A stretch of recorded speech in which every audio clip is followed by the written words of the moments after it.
Welcome to the Sober Heathen Podcast. I'm Scott. I am sober, and I am the Sober Heathen. Glad to have you listening to this podcast. Please make sure that wherever you're listening, give a like or a comment or whatever it is you can do on that apparatus in which you are listening to help bring more attention to these great folks that are sharing their stories of experience, strength, and hope. And today, another great guest. We have Mike S. with us. Mike, how you doing, man? Tell us where you're from and a little bit about yourself. All right. Yeah. Thanks for having me on. My name's Mike. I'm originally from Texas. My dad was military and I'm in military now. So I've kind of lived all over the country and in Europe for a while, in Germany. So it's been fun bouncing around. So I've been in the Navy for a little over 12 years now and currently stationed in San Diego. So first time in California. It's definitely interesting, but I am loving the sunshine. About 3.5 years sober right now. And I just got an alert my phone's about to die. So 1 second. Anyway, 3.5 years sober. And haven't looked back since. Now I'm just trying to help others achieve what I have, get sober and stay sober. Sure, that's what it's all about. Well, first and foremost, thank you for your service. It's always greatly appreciated that people that are willing to go out and do that to keep us safe here at home. It's a huge deal. It's not always treated that way, but in my heart, it is a big deal. So if I was going to put a tag on the map for you, where would you say that I should put the tag for Mike S? Abilene, Texas. Texas. Definitely. I get to mark Texas off the map. Sorry, that's a little selfish thing. Something I do. I got a map on the wall. I put a little tag on it for all the guests that have been on the podcast, and I get to mark Texas, the great state of Texas, off the map. I'm very excited. So, all right. So 3.5 years of sobriety, man. How'd you do it? Got into a lot of trouble. Almost got kicked out of the Navy a couple times, and eventually went to rehab. Got a lot of counseling, not only for addiction but also mental health issues. And that's really it. Just worked through that. Came to grips with things that I'd been, drowning away for years, and just started loving life again instead of hating life and everyone around me, basically. Yeah, that's something that gives us a really good excuse to continue to use. That's for sure. So you went to rehab. Yeah. How many times did you give that a shot? Only once. I think if I'd gone back a second time, I really would have gotten kicked out of the Navy. But I did inpatient, and for 30 days, and outpatient for about 3 months. Oh, that's awesome. Okay. Yeah. So thankfully they gave me a second chance, a third chance, really. And it's been great. I have a 5-year-old son, so part of it is just making sure that he doesn't see me as an alcoholic. Yeah, and that's a good thing to keep on the radar too. And you sent me a message before you got on. You lost track of time because you're playing Legos with the kid. I mean, those those are times that some of us that we let slip away. Speaking for myself, I've done that. I've missed a couple of years now of good play time with the kids. Yeah. So I'm really happy to hear that you're turning things around, and he's 5 now, and he's starting to really know who Dad is and become his own person, and you guys get to experience that together. Yes, sir. The reason why I ask about the multiple times for treatment is because you see a lot on Twitter. People are debating, do I go for this long? Do I go for that long? Do I do inpatient? Do I do outpatient? And I think 30 days and then 3 months of outpatient. That's a pretty good commitment to recovery. Yeah, it definitely was. And I didn't want to go at first. I wasn't ready to be sober, which is why I had a couple relapses prior to going to rehab. But yeah, things just kind of clicked with the inpatient. I think 30 days was perfect. Things kind of clicked for me about week 3 with dealing with my counselors in there. And I don't know. Yeah, that was just kind of perfect timing for me. And I know everyone's kind of different, but yeah, 30 days was, I think, perfect. Yeah, and I think as you go, if you look at the numbers, 30 days is there's a small success rate. It's decent. It's better than nothing. Absolutely. 60 days it like doubles, and then Mhm. 90 days it shoots through the roof for success rate. So Oh yeah. you really did that. You did the inpatient for 30 days and then 3 months after that. I think Oh that's yeah. important for people to know that it is a commitment. I mean, um, how many years did you spend drinking? Oh, 15 or so. So yeah, so a lot of us, got a couple decades or close to it under our belt, and to think that we're Hmm. going to fix it in 30 days, I think that's a tough task to put on yourself. Oh yeah. You know what I mean? Yeah, So definitely. yeah, so that's really great that you made that commitment to do that. So now you're working on other things. You're going to try to give back in a different way. Want to talk about that a little bit? Yes, yes. So one of the things that I wasn't doing before, I'm taking advantage of now, is doing college classes, and almost finished with my bachelor's, and then I'll start on a master's in social work. My goal is to be a licensed chemical dependency counselor. That way, I'll probably end up working for the VA. That seems like a great way to really give back to the community that's given me a lot, and just want to help people overcome whatever, overcome everything, and just be the best that they can be. Yeah, and May is Mental Health Awareness Month. I'm Yep. wearing the shirt to kind of support that today. So I think working at a VA, I mean, it doesn't get much better than that for giving back. Um, just to kind of bring it back to your story a little bit, you don't have to go into detail. You can go as little or as much as you want. You had wrote in your message to me that you were forced to address some issues and accept certain things. You want to just talk about the process? You don't have to talk about necessarily the situations themselves, but talk a little bit about the process. Yeah, yeah, it's absolutely one of the things that we had to do every day in the inpatient was we had our group counseling sessions, then we had a one-on-one with a counselor. And when you do, if you see a therapist or a counselor or whatever, normally it's once a month, maybe a couple times a month, and it's easy to bounce around things because there's a lot to talk about. When you're seeing somebody for several hours every day, they're not going to let you get away with trying to change the topic or trying to talk about something else. So she really drilled in on certain points, like tell me more about this, tell me more about this, and forced me to really talk about some of the abuse in my childhood and things like that. So instead of just talking about what are you struggling with now, what makes you want to go home and use now, it's really drilling down into the origin of the problem. Sure. And for me, that's stuff in childhood that I never faced, never addressed, and yeah, I was just forced to talk about it and not ignore it. Yeah, I think for whatever reason, this conversation is going down this a common thread here, where again, getting into treatment and sticking it out for as long as you can provides those Mm-hmm. opportunities, that accountability. You absolutely. I see a counselor now here once a week if I'm lucky, if I can get into them. Yeah. And it's really easy to skirt things that all right, I want to talk about this time. Next visit I want to talk about that. So then it gets there and it's like, I don't fucking feel like talking about it today. So yeah, having that constant accountability and the treatment center that I went to, they did it with love, but they would dig and dig and dig until you broke and face these things that Mm-hmm. with the education that you're going to get, you're going to be able to see and probably and notice that and be able to push on that a little bit when it's the right time to do it. And they would flat out call you on your shit, and Oh, yeah. that's exactly what needs to happen, right? Yeah, absolutely.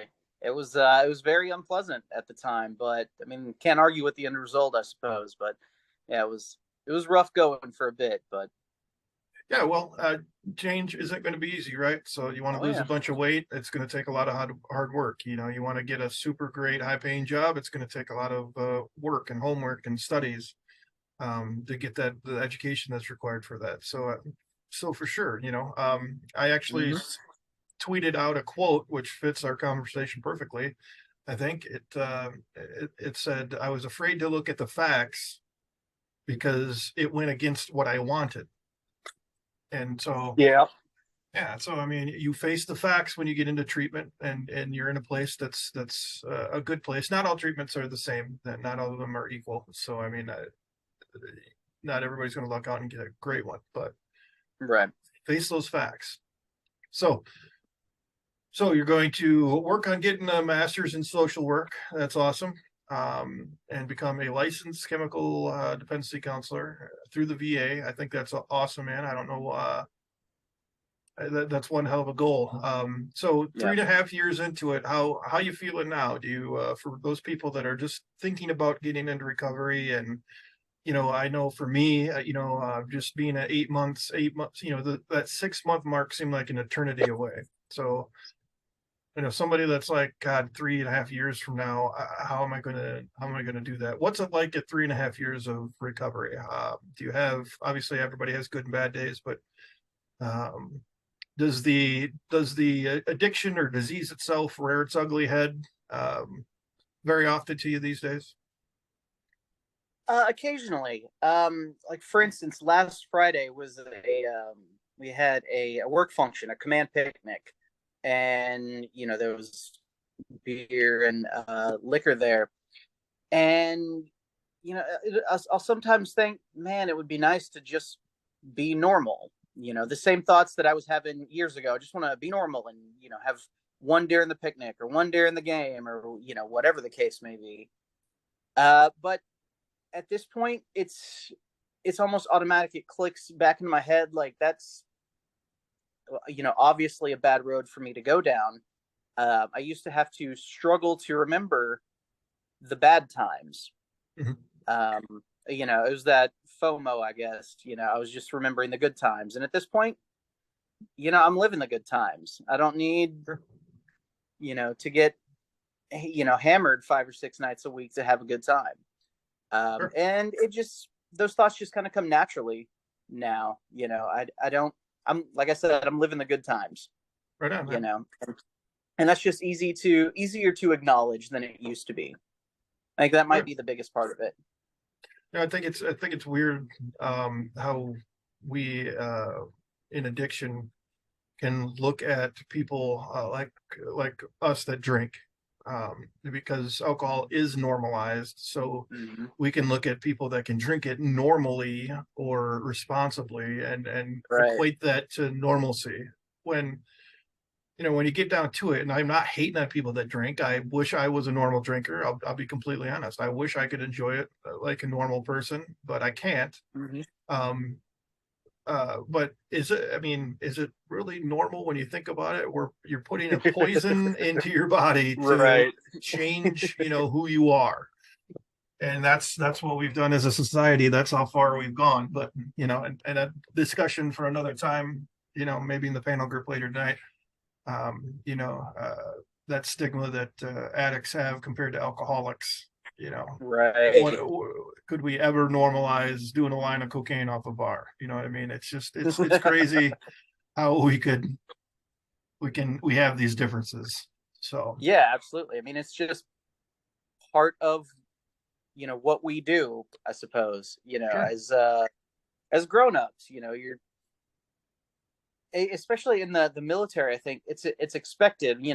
I just got back from a deployment in March, and every time we made a port call, it was what's the closest bar? What are we doing tonight?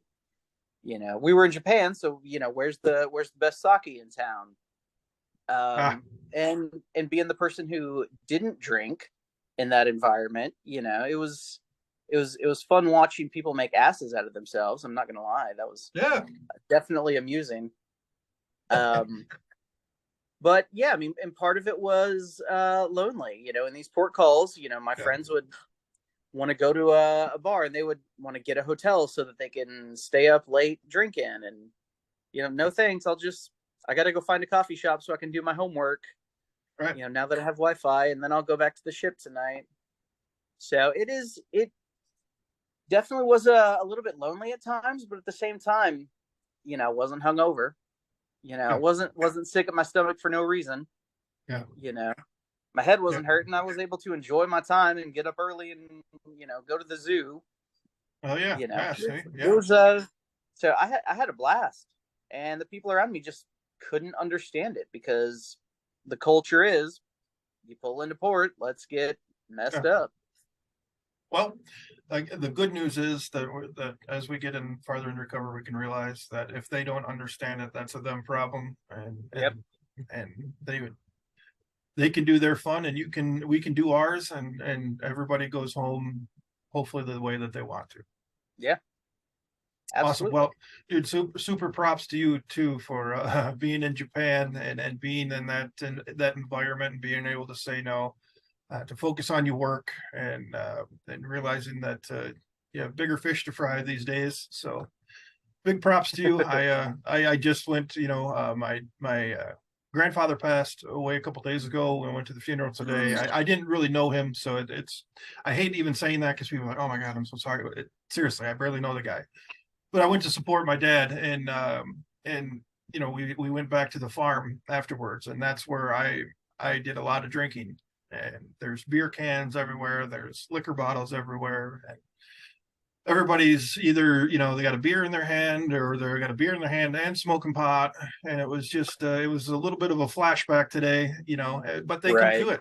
They can do it, and I can't. And I walked out of there knowing that I walked out of there. I'm going to go to bed knowing that I'm going to bed, and I'm going to wake up and I won't feel like total dog shit. So yeah, it will get better, and it will get easier to deal with these things. I think that's important to remind people, even though it doesn't feel like it's going to be normal.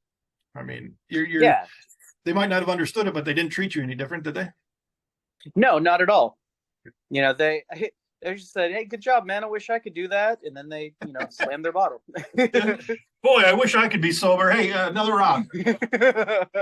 I really want to be sober right now. Let me. Yep, pretty much. Well, cool, man. Yeah. Well, yeah, go ahead.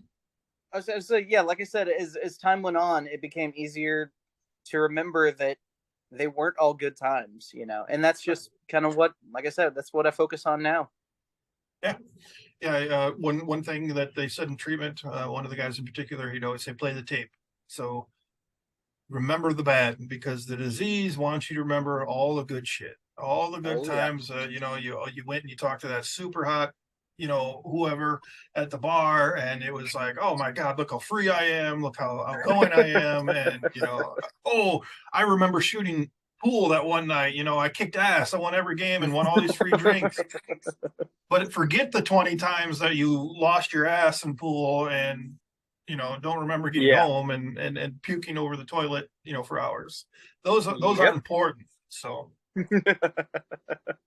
well, man, again, thank you for your service. Anything else you want to throw out there before we call it a podcast? No, I think one of the things that works for me was just finding inner peace, whatever that may be for you or for anyone else. Inner peace was the big focus for me, coming to grips with everything and realizing that I'm more than the mistakes I've made. I'm more than the things I've screwed up. And it may take a while for people to see that, which is unfortunate, but I know my worth, and that's all that matters, really. That is all that matters. That's finding that thing. Yeah, finding that self-worth. And people that are thinking about it or trying to find their way through this recovery maze, we have to learn first that drinking or using isn't going to make the problems go away. Mm-hmm. And then not thinking about them and addressing them doesn't make it go away either. Fact. Yeah. So we're trying different ways to avoid. We got to stop avoiding, because avoiding creates that void, and then we fill it with something else. So Yeah, great Yep. stuff, man. I am so happy that you found your self-worth. I'm so glad that you're able to spend the evening playing with Legos. Value those moments, man. Appreciate those moments, and you're able to do that today because you're able to say no.